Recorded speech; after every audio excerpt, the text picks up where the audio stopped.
आज हम एक बेहद ही अद्भुत और आध्यात्मिक विषय पर गहराई से बात करने वाले हैं। आज हम उज्जैन के प्राचीन और रहस्यमय महाकालेश्वर मंदिर की एक वर्चुअल यात्रा पर निकलने वाले हैं। इस पूरे विश्लेषण में हम इस पवित्र स्थल के ऐतिहासिक, सांस्कृतिक और आधुनिक स्वरूप को करीब से समझेंगे। तो चलिए ऊर्जा और उत्साह के साथ समय के स्वामी भगवान महाकाल के दरबार के कुछ अनसुने रहस्यों को उजागर करते हैं। जरा एक ऐसे शहर के बारे में सोचिए जो सिर्फ एक जगह नहीं बल्कि समय की धुरी है। जी हाँ, उज्जैन, जिसे भारत का ग्रीनविच भी कहा जाता है। यहीं से होकर भारत की पहली मध्याह्न रेखा यानी प्राइम मेरिडियन गुजरती है। ये एक ऐसी जगह है जहाँ अध्यात्म और खगोल विज्ञान का एक बड़ा ही अनोखा संगम देखने को मिलता है। कहा जाता है जहाँ ओम की ध्वनि गूंजती है और स्वयं समय नतमस्तक होता है, वहाँ शाश्वत महाकालेश्वर विराजमान है। इस एक लाइन को सुनकर ही मन में इस पवित्र भूमि को और करीब से जानने की उत्सुकता जाग जाती है ना? तो आज के हमारे इस एक्सप्लेनर का सफर कुछ ऐसा रहेगा। सबसे पहले हम बात करेंगे प्राचीन जड़ों और किंवदंतियों की, फिर समझेंगे कि उन्हें समय के स्वामी क्यों कहा जाता है। इसके बाद हम महाकाल लोक कॉरिडोर की भव्यता को देखेंगे, फिर पवित्र त्योहारों और अनुष्ठानों पर चर्चा करेंगे और अंत में तीर्थ यात्रियों के लिए कुछ बहुत ही जरूरी और काम के सुझाव जानेंगे। चलिए शुरू करते हैं हमारे पहले पड़ाव से, प्राचीन जड़ें और किंवदंतियां, भक्ति का लचीलापन। महाकालेश्वर की उत्पत्ति को समझने के लिए पुराणों की एक बहुत ही सुंदर कथा का जिक्र करना जरूरी है। कहानी एक श्रीकर नाम के 5 साल के बच्चे की है। कहा जाता है कि उज्जैन के राजा चंद्रसेन की शिव भक्ति को देखकर वो बच्चा इतना प्रभावित हुआ कि उसने एक साधारण से पत्थर को ही शिवलिंग मान लिया और पूरे मन से उसकी पूजा शुरू कर दी। लोग उसे रोकते रहे, इसे सिर्फ एक बच्चे का खेल समझते रहे, लेकिन उस बालक की भक्ति डिगी नहीं। और जानते हैं क्या हुआ?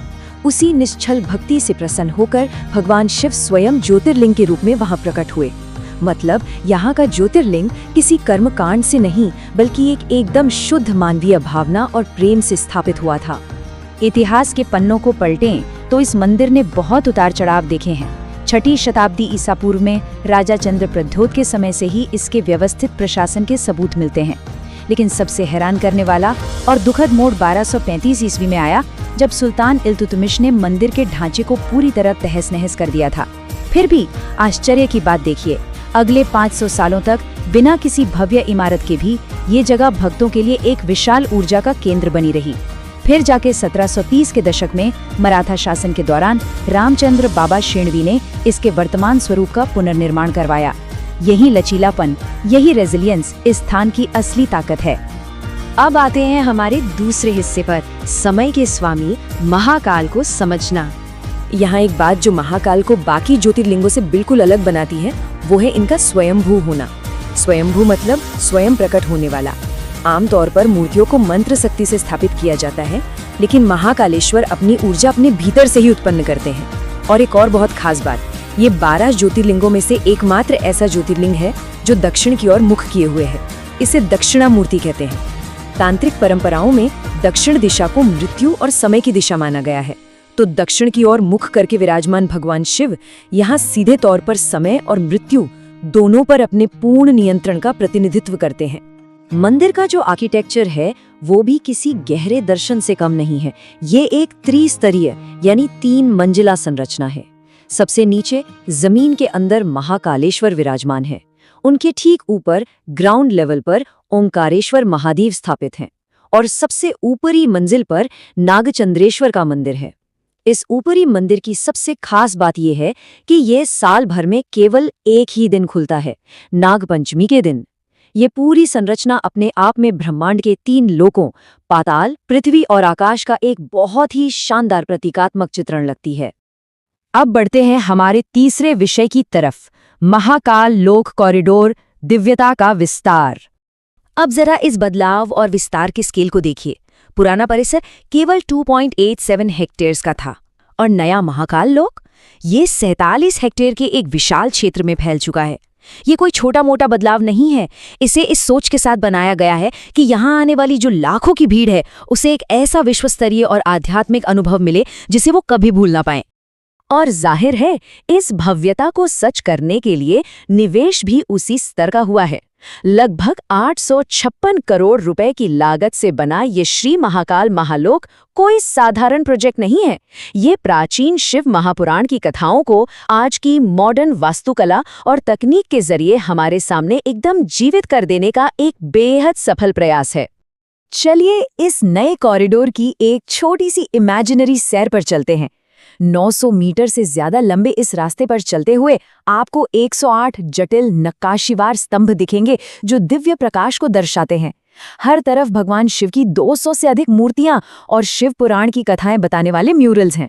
साथ ही रुद्रसागर झील, जिसे कभी जलकुंभी ने पूरी तरह ढक लिया था, अब उसे एक शांत, साफ और पवित्र जल निकाय के रूप में पुनर्जीवित कर दिया गया है। और हाँ, शाम के समय लोटस पॉन्ड का जो लेजर और लाइट एंड साउंड शो होता है, वो तो मानो अध्यात्म और तकनीक का एकदम जादुई संगम है।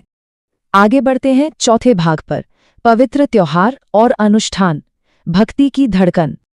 महाकाल का नाम आते ही जो सबसे पहली छवि दिमाग में आती है वो है भस्म आरती। ये दुनिया का इकलौता ज्योतिर्लिंग है जहां हर सुबह 4 बजे ये खास अनुष्ठान होता है। जरा सोचिए, डमरू की गूंज, शंख की ध्वनि और वैदिक मंत्रों के बीच भगवान को ताजी भस्म अर्पित की जा रही है। ये भस्म दरअसल जीवन और मृत्यु के शाश्वत चक्र का प्रतीक है। ये हमें याद दिलाती है कि अंततः सब कुछ इसी राख में मिल जाना है, केवल महाकाल ही शाश्वत हैं। इसी अद्भुत नज़ारे को अपनी आंखों से देखने के लिए दुनिया भर से लोग यहाँ खींचे चले आते हैं। और अगर साल के सबसे बड़े उत्सव यानी महाशिवरात्रि की बात करें तो उस रात उज्जैन की ऊर्जा एकदम अपने चरम पर होती है। मंदिर में 4 प्रहर पूजा होती है। रात के पहले प्रहर में जल से, दूसरे में दूध से, तीसरे में शहद और पंचामृत से अभिषेक होता है। फिर चौथे प्रहर में भगवान का विशेष श्रृंगार और महाआरती की जाती है। ऐसा माना जाता है कि इस रात महाकाल के दरबार में मांगी गई हर प्रार्थना इंसान को उसके कर्मों के बंधनों से मुक्ति दिलाती है। एक और बहुत ही खास और अनोखी परंपरा है जो श्रावण के महीने में दिखती है, श्रावण सवारी।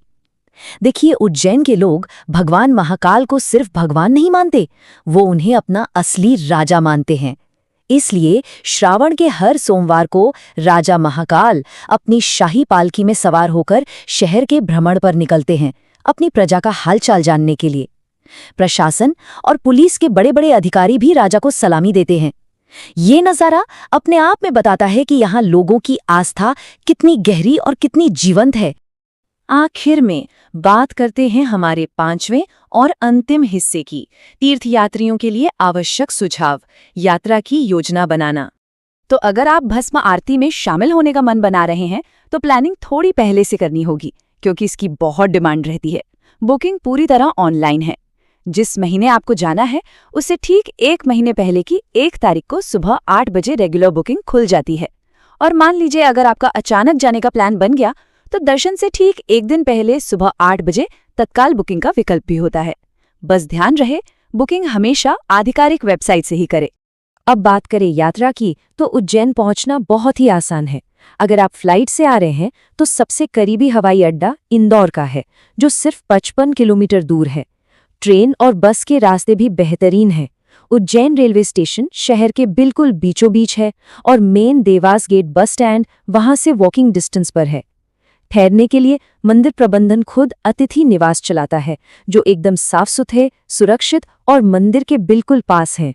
त्योहारों और छुट्टियों के वक्त यहाँ की भीड़ का अंदाजा लगाना भी मुश्किल है। ऐसे में लंबी लाइनों में लगने और थकान से बचने के लिए एक बहुत ही बढ़िया प्रो टिप है, शीघ्र दर्शन पास। आप इसे ऑनलाइन बुक कर सकते हैं। ये आपका काफी समय बचाता है, जिससे आप अपना पूरा ध्यान सिर्फ भगवान के दर्शन पर लगा पाते हैं। ये एक छोटी सी टिप आपकी पूरी यात्रा के अनुभव को बहुत स्मूथ बना सकती है। अंत में एक सवाल जो सोचने पर मजबूर कर देता है, उस स्थान पर खड़े होने का क्या अर्थ है जहां सदियों से लाखों लोगों ने स्वयं समय से मुक्ति की कामना की है। महाकालेश्वर की ये तीर्थ यात्रा सिर्फ एक सफर नहीं है, बल्कि ये खुद के भीतर झांकने का एक मौका है। ये पवित्र भूमि हमें याद दिलाती है कि समय के चक्र से कोई अछूता नहीं है, लेकिन सच्ची भक्ति के जरिए हम उस असीम ऊर्जा से जुड़ सकते हैं जो स्वयं समय की भी स्वामी है। इसी विचार के साथ आज का ये एक्सप्लेनर यहीं समाप्त होता है। हमारे साथ इस शानदार यात्रा का हिस्सा बनने के लिए बहुत बहुत धन्यवाद।